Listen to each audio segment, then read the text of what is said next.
Robert Burns Woodward. He was a professor at Harvard in the chemistry department, and I was a graduate student in his group many years ago. Woodward was an incredible person in organic chemistry.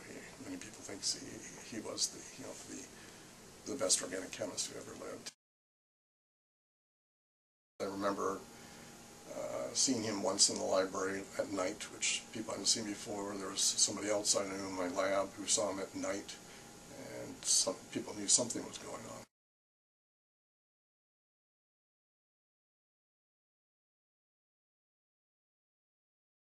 It involved an idea that he had for making organic superconductors. He drew out a number of these structures and gave me some of the basics of the theory that he had behind why he thought these would be possibly superconductive.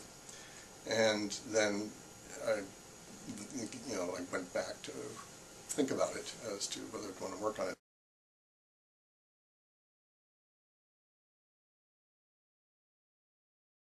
At that time, superconductivity is only really seen in metals at very low temperature.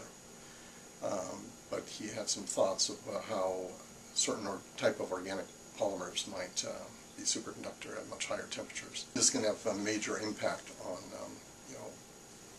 electricity, transmission of electricity. These were basically totally novel ideas that he had, and nobody knew about them. When he died, his family came in and they found in a top drawer in his desk hundreds of pages of notes that dealt with his ideas on conductors. They approached somebody who was a postdoctoral fellow in Woodward's group, who's now at Colorado State University. And this person, according to the CNE News article, was pretty amazed by all the thoughts that Woodward had been putting into this idea, and he had been pressing the family apparently for a number of years to get some of this published.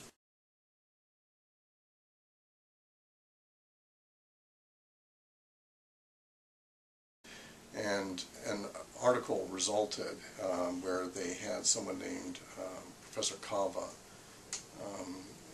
from Alabama, who's now passed away, write an article for Tetrahedron, which is a major publication in organic chemistry. And that article is now coming out. And so this is how this is developed. And so this is sort of the first public knowledge of Woodward's ideas in this area. To actually see him, the beginning of an idea of his, and then go back and see him later and talk to him later and see how he developed it. For me, it truly was the most intellectually stimulating interaction I ever had with him.